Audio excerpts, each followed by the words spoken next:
유방암은 좀 이 치료를 하고도 컨디션이 완전히 돌아오는 데는 2년은 걸린다고 해요. 그냥 폐경기. 제일 먼저 이렇게 배가 나오고요. 욱하는 성격이 생겨요. 현명한 극복 방안을 가져야 되고.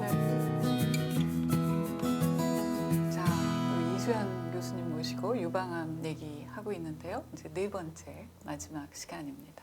이 투병을 하다 보면 암 환자가 정실적으로 이제 우울증 같은 것도 심하게 앓게 된다 이런 얘기도 있고 또 얘기도 해주셨지만 그 이전에 이제 빨간 약 실제로 약이 빨갛다면서요. 네네네. 네. 그 공포가 대단할 것 같고 네. 그리고 실제로 또 알고 있기로 이 항암제들이 그러니까 암세포만 어떻게 하는 게 아니라 정상세포도 네. 공격들을 그렇죠. 네. 하잖아요. 네. 이제 그 빨간 약 이름은 공포의 아드리아마이신. 음. 상품명은 좀 다르지만 굉장히 옛날에 개발된 약이지만 엄청나게 효과가 좋은 유방암에는. 우리가 영화 보면은 변기 잡고 토하게 만드는 약, 하루 종일 변기 앞에 있는. 하지만 놀랍게도 그 구토를 아주 깨끗하게 예방하는 약이 나와서 또 사실은 이런 구토 이제 안 합니다. 유방암 항암 치료하면서 직장 다닐 수 있게 해준 약이 있어요. 그래서 네. 그 약을 한 알만 먹으면 구토가 안 와요. 그래서 직장 다닙니다. 네. 저는 우리 환자들한테 40대 후반이니까 만약에 항암 치료 한번 해보고 괜찮으면 직장 다니라 그랬어요. 직장에서 조금 유예해주고 휴가 좀 낼 수 있고 네, 하루 네, 이틀 네. 그러면은 하루 이틀만 좀 쉬고 직장 다니게 그럼 3분의 1 정도는 자기의 역할을 거의 하세요. 3분의 1은 직장을 다니십니다. 3분의 1은 좀 힘들지만 그냥 그래도 살만해요 이랬고 그다음에 3분의 1은 좀 힘들어 하시는 약간 그런 네. 추세였는데 그렇게 구토 예방하는 것 때문에 그런 공포는 사실 많이 없어졌어요. 없었어요. 근데 사실 마음속으로 머리가 홀라당 빠진다. 네. 그 공포는 어쩔 수 없죠. 제 아는 분은 혈액암이었나 네. 이랬는데 식사를 하는 도중에 먹고 있는 국에 머리카락이 후두둑. 네. 그럴 그래서 정도로. 저는 말했죠. 그날이 오기 전에 모두 밀어버리세요. 그냥 이게 떨어질 때마다 슬프거든요. 그래서 쓸데없이 슬퍼하지 말고 이거는 한 번 맞으면 100% 빠진다. 맞은 날로부터 20일과 30일 사이에 모두 빠지니까 괜히 감상해졌지 말고 미리 밀어라. 그렇게 하고 가발을 좋은 놈으로 사라. 라고 아예 얘기해주죠. 그럼 약간 좀 받아들이시고요. 네. 항암 치료 자체가 약간 뇌기능도 억제해요. 그래서 우울해져요, 좀.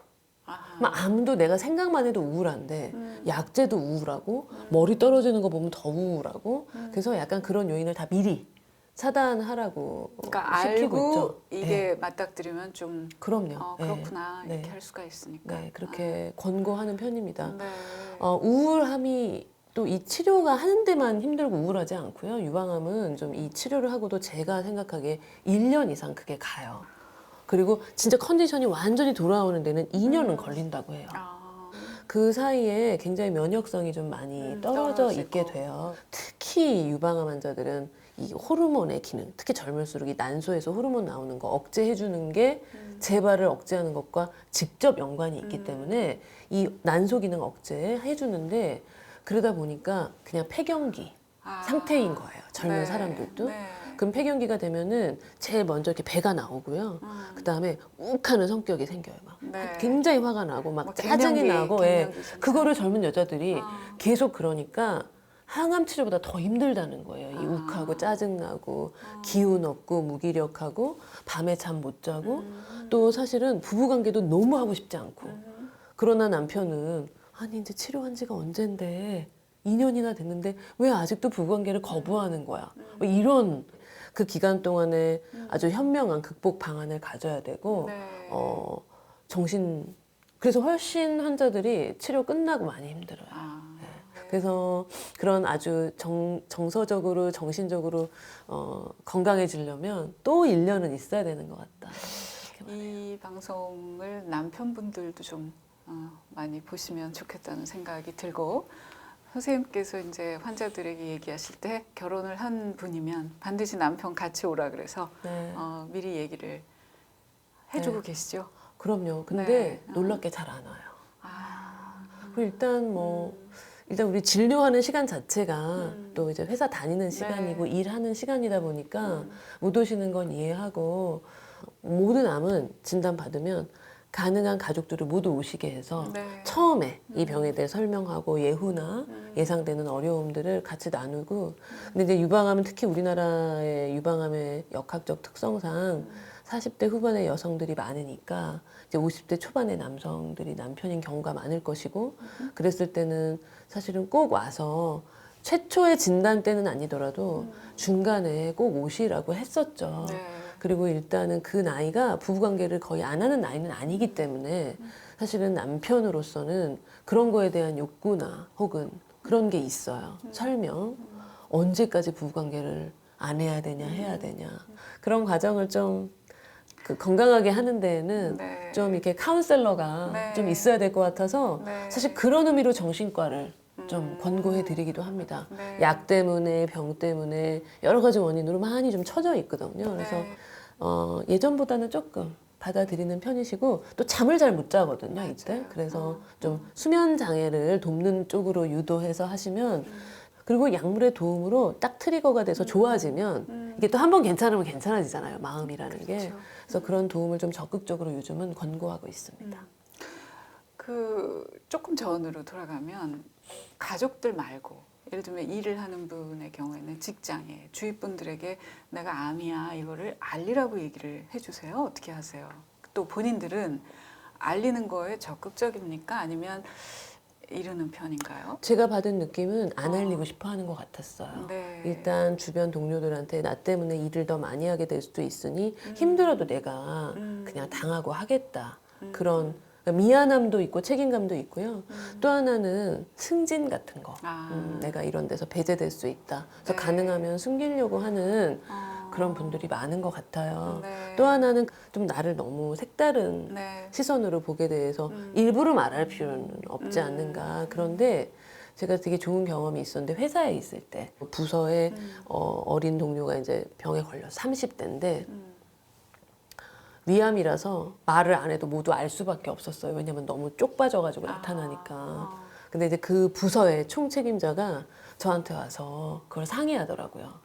이렇게 우리 부서 내에 암을 치료받고 진단받고 이제 복귀하는 동료가 있는데 내가 상사로서 어떻게 해줬으면 좋겠냐. 훌륭한 분이다. 네, 그래서 일단 좀 아무래도 바로 복귀해서 정상적인 능력을 갖기는 어렵다. 하지만 믿고 기다려주고 그 동안의 업무를 상사가 좀 대신 해주고 아니면 동료들과 나누고 해서 이게 공동체가 너를 이렇게 품어준다는 느낌을 주는 게 선물일 것 같다. 그리고 열심히 일하면 인사상의 불이익 같은 건 없다는 것을 행동으로, 말보다는 행동으로 보여줘서 다시 열심히 일할 수 있는 그런 마음으로 해달라고 부탁을 했고요.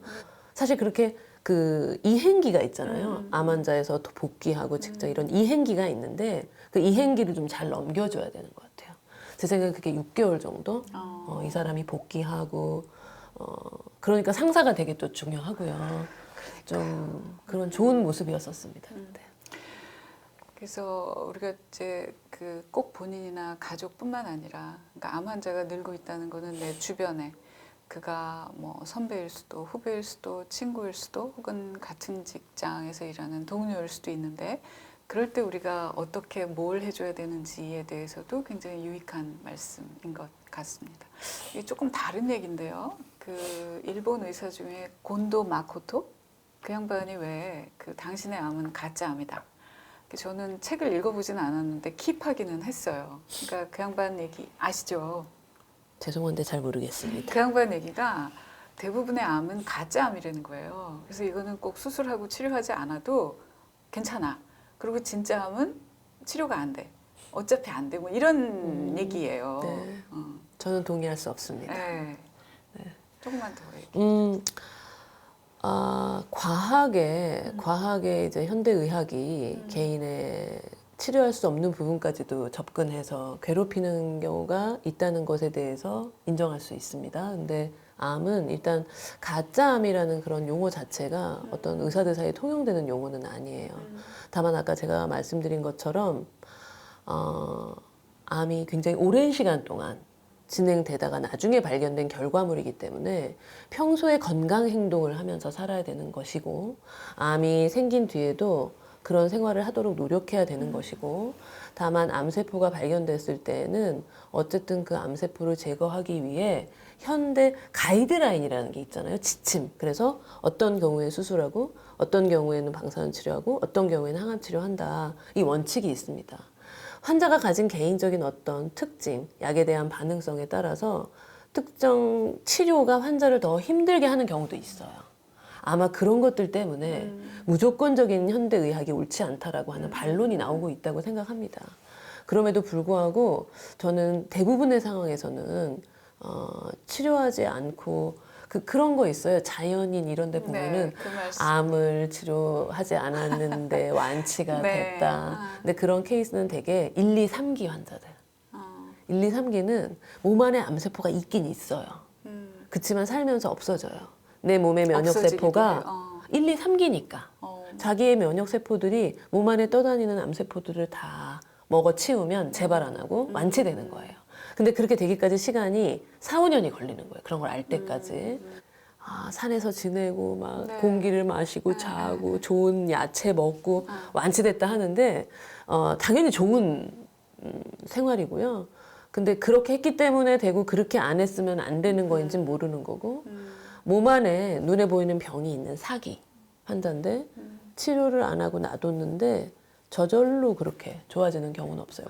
옛날에 이제 개구충제 얘기 한창 나올 때에도 네. 우리나라 연예인도 그거 먹고 완치됐다 하는데 그분은 이미 병원에서 표적 항암제하고 방사선 치료를 다 하고 있었고 예후가 좋은 폐암이에요. 그래서 폐암이지만 일상생활 다 할 수 있는 대표적인 예후가 좋은 암이었고 네. 현대의학에서 앞에. 해야 되는 걸 다 하고 있었고 네. 저는 이제 우리가 현대의학을 맹신하고 믿고 모든 걸 해결해 줄 수 없다고 생각하는데요. 근데 해야 될 건 해야 되는 거기 때문에 그것을 안 한 채 자연으로 제가 제일 싫어하는 말이 그래서 시골에 가서 면역요법으로 치료하고 올게요. 이런 말 하면은 그거 여쭤보고 싶었어요. 1년 있다가 손 쓸 수 없이 나빠져서 오시겠구나. 하지만 그러세요. 가서 지내시고 조금 불편하면 그래도 빨리 병원 오세요. 이렇게 말합니다. 아무리 말해도 이미 자기 인식 체계가 딱 그쪽으로 이제 자리가 잡히면 의사가 말해도 의사들은 항상 저렇게 얘기하시지 이러면서. 그래서 저는 건강한 생활을 위해서 시골에 살면 좋죠. 공기 좋은 곳에서 스트레스 받지 않고 좋은 음식 먹으면서 사는 건 좋은 일이죠. 근데 그게 자기의 전 인생을 포기하고 오로지 거기에 올인해서 얻을 수 있는 아웃컴은 네. 아닌 것 같아요. 네. 이것도 또 좀 딴 얘기인데 가끔 저도 생각을 해보는 거예요. 만약에 내가 암 진단을 받는다. 그러면 그래도 어떤 암이 나을까? 혹은 이 암은 아니었으면 하는 것 중에 저는 유방암이 있었어요. 네. 근데 모든 암에는 다 그 암에 고통이 있는 것 같아요. 유방암은 전이되지 않은 조기 암이어도 호르몬을 되게 오래 먹어야 되기 때문에 항상 이 호르몬을 억제한 상태에서 폐경 상태를 유지하고 살아야 되니까 굉장히 짜증나고 힘들고 재발할 확률이 많다고 하니까 오래 살아있으면서 계속 재발을 걱정하니까 너무 힘들고 또 재발해도 오래 사니까 그것도 좋으면서도 힘들고 징하다. 또 검사하는 거 유방 촬영술 힘들다. 저도 이거 해봤는데 정말 아파, 할 때마다 되게. 눈물이 너무 나잖아요. 그랬던 제 환자 중에 한 명이 또 몇 년 있다 대장암을 진단받으신 분이 있는데 그분이 선생님 저는 유방암이 제일 힘든 줄 알았는데 대장 내시경 6개월에 한 번씩 하려니까 진짜 너무 힘들어서 못하겠다고 CT만 찍으면 안 되냐고 이제 이런 분도 있었어요.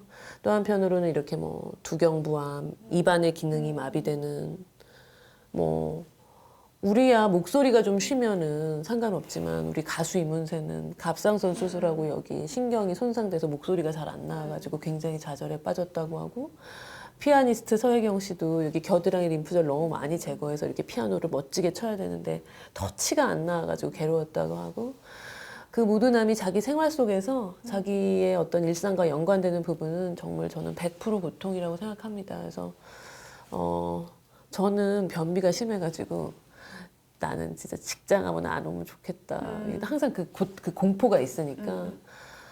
그렇지만 그걸 피해가나요? 어림없습니다. 어떤 상황에서 어떻게 올지 모르는 것이고 모든 암 환자들은 100%다 예상하지 못하고 그 병을 맞이하게 돼서 전 그래서 사실 되게 진지하게 생각하고 그래서 환자들을 통해서 많이 배우려고 해요. 우리가 오늘 유방암 얘기를 하고 있으니까 그래도 다른 암보다는 얘가 그나마 좀 견딜만 하다든지 좀 낫다든지 뭐 치료도 훨씬 수월하다든지 그 말씀을 좀 듣고 싶었는데 아닌가요? 네, 유방암은 그래도 잘 먹을 수 있으니까 우리 네. 유방 환자들은 기본적으로 막 아주 마르고 그러진 않아요. 몸집들이 좀 되십니다. 근데 위암이나 오히려 뭐 살도 찐다고. 네네. 근데 위암이나 대장암 환자들을 보면 아주 깡 말라가지고 가시같이 먹으면 다 나오니까.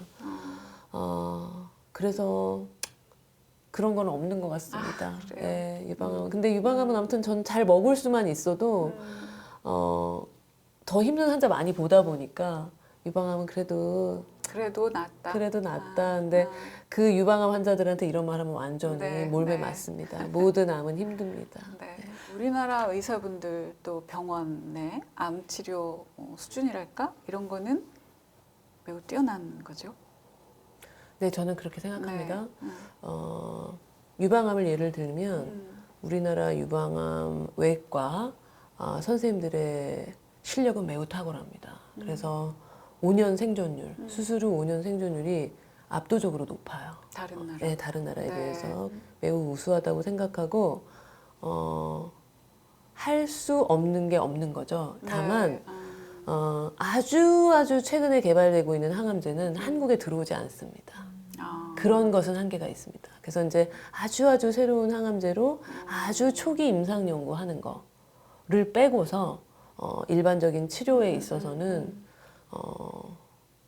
거의 세계 최고가 아닐까요? 네. 네. 여러분 참고하시면 네. 좋겠습니다. 이제 거의 마지막인데요. 선생님 좋은 의사세요? 저요? 좋은 의사 되려고 노력하고 네. 저는 환자들한테 좀 많이 들으려고 하죠. 예. 왜냐하면 제가 배우니까 환자들이 말하는 걸 잘 들으면 제가 배우고 저도 암에 걸릴 수 있다고 생각해요. 우리 여기 있는 사람 중에 3명에서 4명은 암에 걸릴 거예요. 최소한. 그래서 뭐 그럼 반 이상? 반 이상이죠. 여성의 경우는 3명에 1명, 남성의 경우는 2명에 1명. 지금 50대를 기준으로 남은 인생 동안 그 정도 암에 걸립니다. 갑상선암 빼고 갑상선암은 조금 약간 안 칩니다. 왜냐면 완치가 다 되기 때문에 수술하면 그런 날이 올 거고 그런 분들로부터 배워서 나도 인생에 고난과 역경이 올 때 이분들처럼 이겨내고 싶다. 그리고 아마 쉽게 죽지 않을 것이다. 암에 걸려도. 그러니까 사는 동안은 그냥 갖고 잘 사는 그런 사람이 돼야 되겠다. 네. 그래서 저는 꿈이 우리 환자분들 중에 암 환자분 중에 1,004명을 모아서 그 자원봉사단을 만들어서 네. 우리 후배 암 환자들을 위해서 네. 우리 환자들이 좀 이렇게 좀 봉사하는 그런 기회 네. 그런 거를 한번 좀 만들어 보고 싶습니다. 네. 그게 너무너무 좋을 것 같아요. 환자들한테도 의사보다 더 좋을 것 같아요.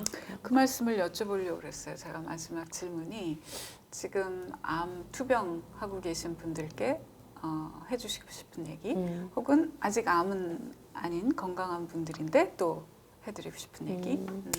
암 투병 중인 분들한테 이 또한 지나가는 것이니 잘 견디시고 또 이 경험을 그냥 너무 힘든 시간으로 잊어버리기보다 이걸 가지고 내가 더 멋진 인생, 남에게 또 이걸 도움을 줄 수 있는 그런 시간이 올 것이다. 네. 그러므로 잘 견디시라. 힘내란 말 되게 싫어하더라고요, 환자들이. 힘이 없는데 어떻게 내라는 거냐. 그래서 견디시라. 그런 거고 또 그런 직장 동료, 먼 친척, 가까운 가족의 암 환자가 있을 때 그냥 함께 해주는 것이 필요한 시간을 경우니 같이 보내주고. 네, 같이 보내주는 사람이 되자.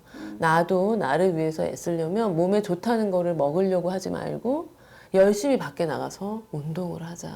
이 책에 보면 이제 마지막 대목에 그런 얘기 나오던데요. 우리가 의료진이 병원이 모든 근심을 다 어떻게 해결해 드리지는 못하지만 적어도 아파서 서러운 마음 그거는 우리가 좀 잘 돌봐드리겠다. 저는 그 말이 굉장히 찡했어요. 그런 마음으로 일해야 되는데 사실 의사도 또 인간인지라 항상 그렇게는 못하는 것 같아서 환자는 100날이면 100번 서럽고 힘들고 그런 것 같아요. 오늘도 사실 네. 제가 이러고 온 게 좀 회진을 돌다 왔는데 또 회진을 미처 못 돌았어요. 다.